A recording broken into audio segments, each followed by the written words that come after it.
Assalamualaikum warahmatullahi wabarakatuh. Perkenalkan, nama saya Pak Saidin SPDI. Saya mengajar di SMKN 12 Bandung sebagai guru pendidikan agama Islam. Pada kesempatan ini saya akan mempraktekkan langsung praktek mengajar di kelas untuk memenuhi salah satu tugas PPG Daljab tahun 2022 LPTK UIN Sunan Gunung Jati Bandung. Pada kesempatan kali ini, saya akan mempraktekkan video mengajar di kelas 11 AP2 dengan tema prinsip-prinsip dan praktek ekonomi Islam. Pada kesempatan kali ini juga saya akan mengambil model PBL dan menggunakan pendekatan saintifik dan tepat. Selamat menyaksikan. Assalamualaikum warahmatullahi wabarakatuh. Waalaikumsalam warahmatullahi wabarakatuh. Apa kabar anak semuanya? Baik. Alhamdulillah kita semuanya dalam keadaan sehat walafiat. Kita diawali dengan baca Al-Quran ya. Kita akan baca dulu, udah baca Al-Quran, kita akan membaca surah Asmaul Husna ya, bareng-bareng. Baca suratnya itu surat Al-Insyirah, kita bersama-sama. Kita mulai. A'udzu billahi minasy syaithanir rajim. Bismillahirrahmanirrahim. Alam nashrah laka sadrak wa wada'na anka wizrak allazi anqadha dhahrak wa rafa'na laka dhikrak fa inna ma'al usri yusra inna ma'al usri yusra fa idza faragta fansab wa ila rabbika farghab. Asmaul bareng. Ya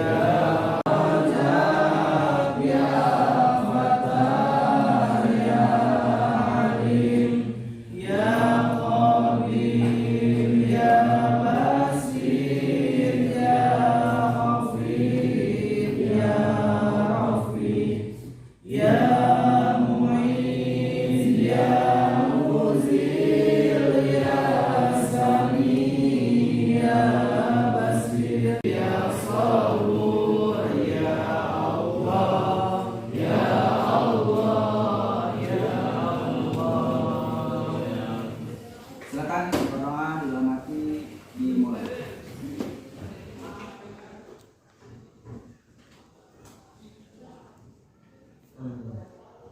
Selesai. Sebelum memulai pembelajaran, Bapak akan mengabsen terlebih dahulu ya. Silakan siapa yang kayaknya lihat temannya siapa yang gak masuk hari ini supaya cepat. Akmal Pak. Akmal kemana? Sakit Pak. Muhammad Akmal. Ya. Oh, Sebelumnya Bapak mengingatkan kembali yang nilainya masih kurang, silakan aja lihat di sini. Bab 1, bab 2, bab 3 itu diambil dari GC. Kalau sudah mengerjakan, terus semua Bapak akan dicek kembali untuk dimasukkan. Yang bab 4-nya sekarang kita akan langsung membahasnya ya untuk bab 4-nya.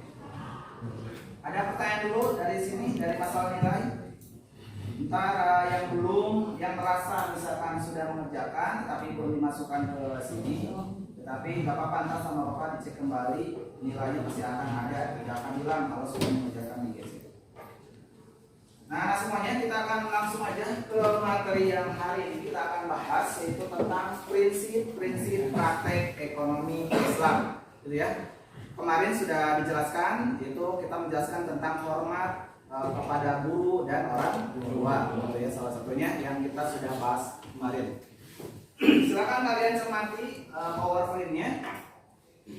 Tetapi sebelumnya silakan lihat dulu KD-nya ya. KD itu kompetensi dasar. Jadi kalau KD di sini baginya ada dua. Kalau agama itu ada 4 ya. Pertama ada sikap spiritual, ada sikap sosial. Nah ini ada pengetahuan, ada keterampilan.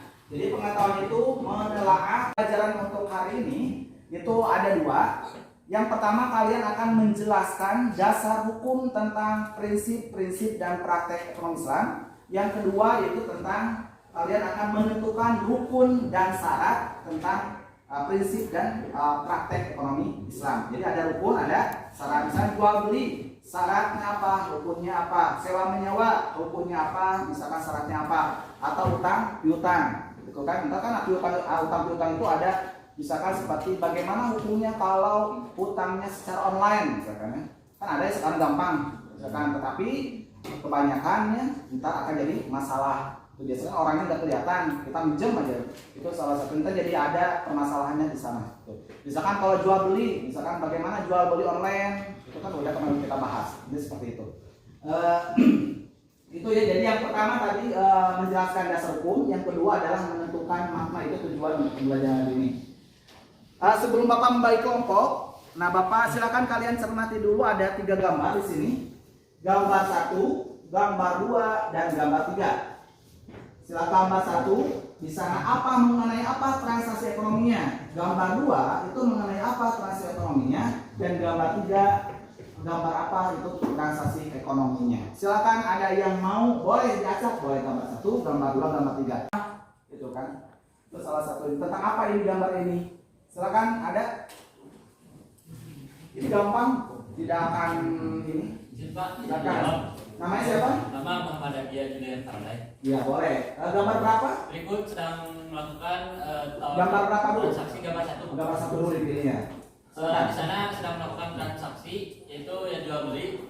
Yang di sana sudah memenuhi syarat karena adanya penjual, adanya barang, dan adanya juga pembeli. Itu termasuk syarat dari jual beli menurut syariat Islam. Ya, betul ya.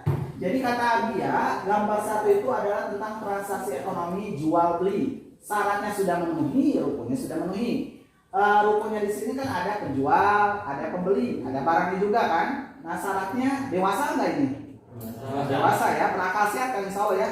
Itu berarti ini sudah memenuhi gambar 1 itu menurut Ardia. Ada yang memberikan pendapat kembali? Ini kan memberikan pendapat. Ardia sudah dapat poin. Ada yang lagi silakan.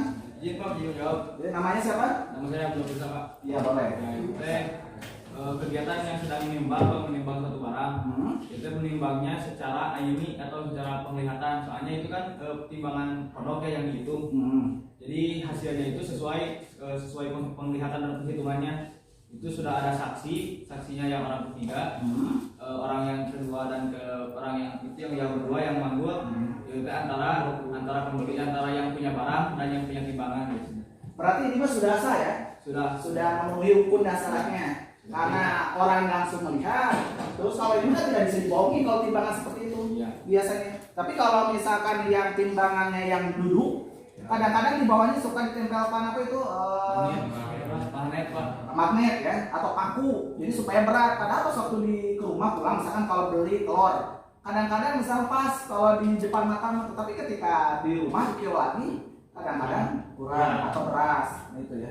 Itu berarti kalau gambar 2 itu sudah memenuhi syarat. Dapatnya gambar 1, gambar 2, dan gambar 3. Sudah ada bayangan materi yang kita akan bahas kali ini.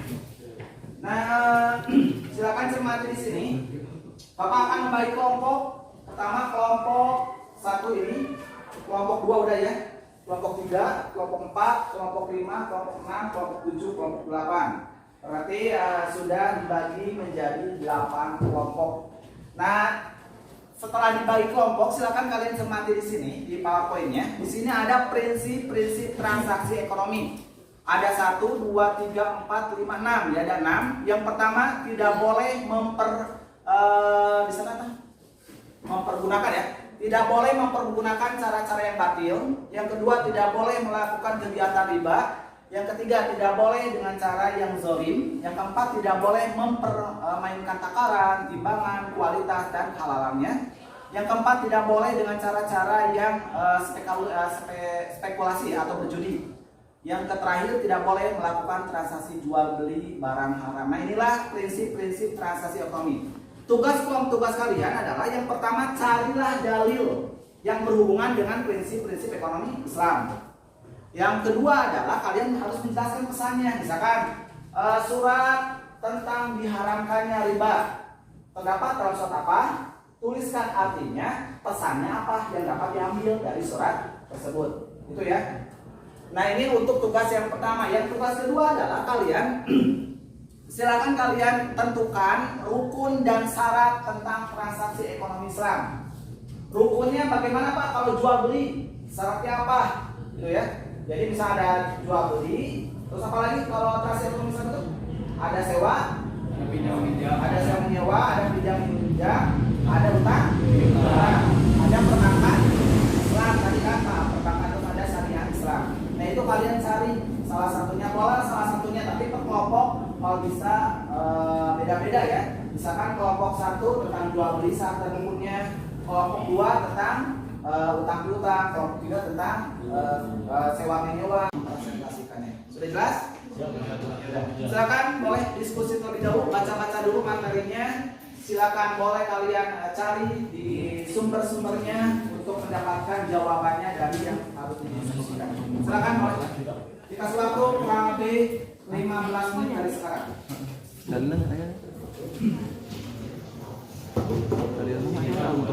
Duduknya silakan boleh para kelompok saling berhadapan.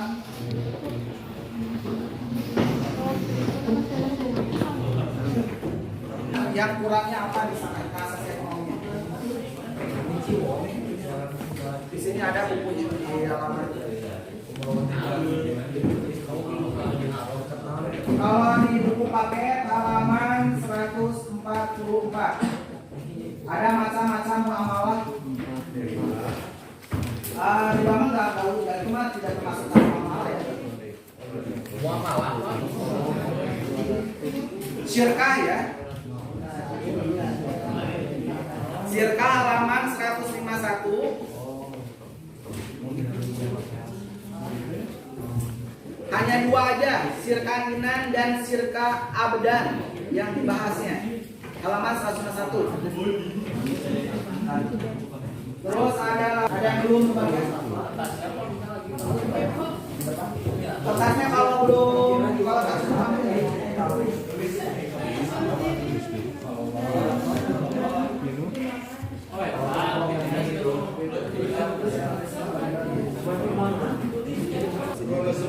terus sudah gitu nggak usah. Saya akan mengambil transaksi ekonomi jual beli, rukunnya apa, syaratnya apa. Siapa yang kebagian rukunnya? Masuk rukun jual beli, syarat berapa, syaratnya apa gitu. Jadi kan sekarang itu pertama dalilnya ini, dan kedua adalah rukun dan syarat. Hanya 4 poin. Pengertian yang 1 prinsip ekonomi, dasar hukumnya, syarat dan rukunnya. Kita baca-baca dulu. Barusan kalian sudah berdiskusi kelompok. Nah sekarang kita akan ada yang mau presentasi kelompoknya ya. Jadi kelompoknya akan mempresentasikan tentang materi yang barusan kalian diskusikan, yaitu tentang prinsip-prinsip praktek ekonomi Islam. Yang kedua tentang menentukan macam-macam transaksi ekonomi Islam. Yang akan presentasi adalah kelompok 7. Silakan kelompok 7 persiapkan. Kelompok 7 seharusnya 4 orang ya, karena lagi kurang enak badan, jadi yang akan presentasi 3 orang, gitu ya. Kamu presentasikan tentang apa? Tadi prinsip-prinsip ekonomi Islam, itu dilarang riba dan macam-macam transaksi ekonomi itu utang dan fokus. Jadi semuanya yang akan difokuskan dari kelompok 7 materinya itu prinsip-prinsip ekonomi Islam. Salah satunya adalah dilarangnya riba.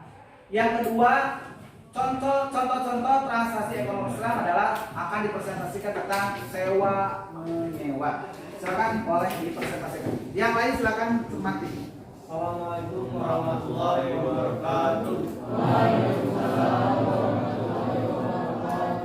Kenalkan, nama saya Ahmad Dekan. Dari kelompok 7 di sini saya akan mempresentasikan tentang prinsip-prinsip ekonomi Islam. Di antaranya itu ada riba. Kenapa riba diharamkan? Karena terdapat uang lebih atas penukaran barang, riba apapun bentuknya. Dalam syariat Islam hukumnya haram. Terdapat dari surat Ali Imran ayat 130 bahwa yang diharamkan itu hanyalah riba yang berlipat ganda. Sini ada macam-macam riba, yaitu yang pertama ada riba tambahan yang disyaratkan dalam utang piutang barang yang sejenis itu ada riba alias, riba dalam jual beli atau terjadi dalam satu barang. Penukaran tersebut terjadi tanpa adanya kelebihan, namun salah satu pihak yang terlibat meninggalkan akad. Lalu ada riba nasilah, tambahan yang disebutkan dalam sebuah perjanjian pertukaran barang atau pembayaran atau barter sebagai imbalan atas suatu pembayaran. Lalu ada riba korok, riba dalam utang piutang yaitu dengan mengambil manfaat atau tingkat kebutuhan tertentu yang disyaratkan kepada penerima utang. Dan ada transaksi ekonomi Islam yaitu utang piutang yang bermakna menyerahkan harta benda kepada seorang dengan catatan dikembalikan pada waktu kemudian yang sudah ditentukan. Terdapat dasar hukumnya yaitu dalam Islam hukumnya mubah atau boleh. Bahkan Islam menganjurkan pemuluknya untuk memberi utang kepada orang yang mempunyai kebutuhan. Dan rukun-rukunnya terdapat satu yang berpiutang dan yang berutang, 2 ada harta atau barang, 3 lafaz kesepakatan. Misalnya saya utangkan ini kepada yang berutang dan yang berutang pun menjawab ya saya utang beberapa hari lagi dan saya akan kembalikan.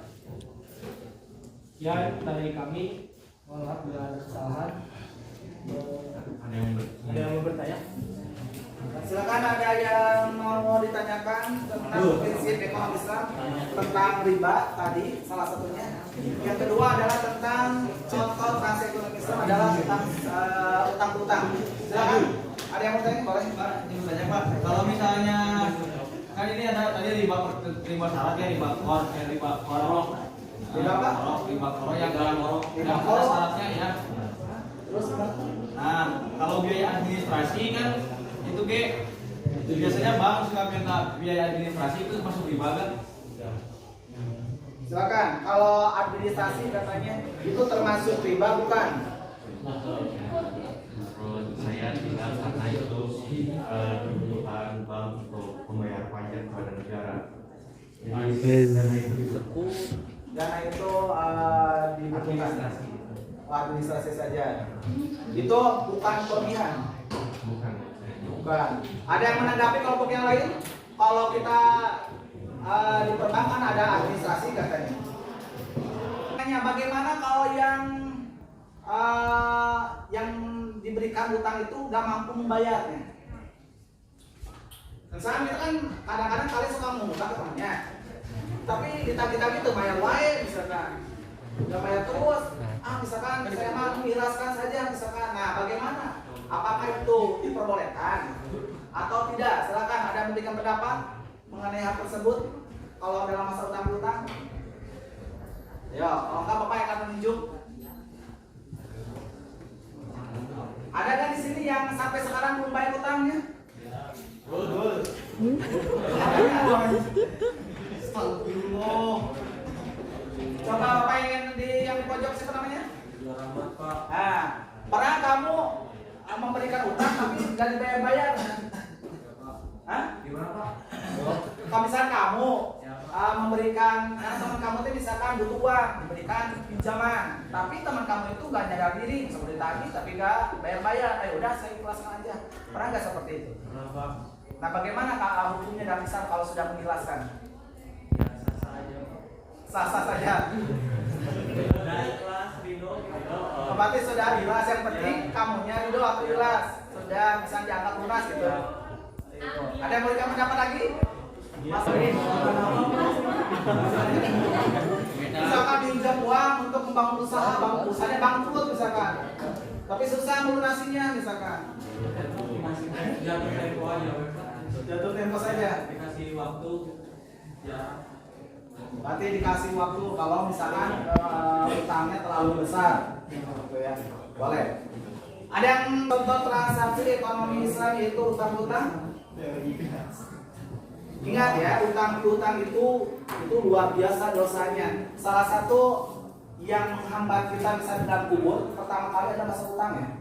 Jadi akan disiksa masa utang berapa 100 perak misalkan. Kalau orang yang tidak ikhlas itu akan dimintai pertanggungjawaban. Makanya lebih baik kita terus menagih. Kalau sudah misalkan menagih, dia misalkan yang berutang tidak mau bayar, ya udah, berarti dosanya dia yang mengutang, yang utang kepada kita. Tetapi kalau misalkan kita tidak membiarkan, tidak menagih, berarti dua-duanya dosa. Makanya penting harus saling mengingatkan. Yang penting kan kita yang mengutangi misalkan sudah mengingatkan, mau dibayar mau tidak ya terserah, tapi tanggung jawabnya diakan. Itu salah satu. Ya udah, terima kasih. Sudah, kita akan masih ke pertemuan kedua tentang transaksi ekonomi Islam. Minggu depan tentang contoh-contohnya langsung ya. Contoh-contohnya, minggu depan lagi kalian akan praktek langsung drama di depan setiap kelompoknya. Itu yang seperti itu. Mohon perhatian. Setelah mengakhiri kegiatan pada kali ini, alangkah baiknya kita berdoa bersama-sama. Berdoa dalam hati dimulai.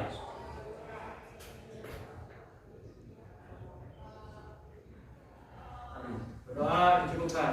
Sikap berisalam.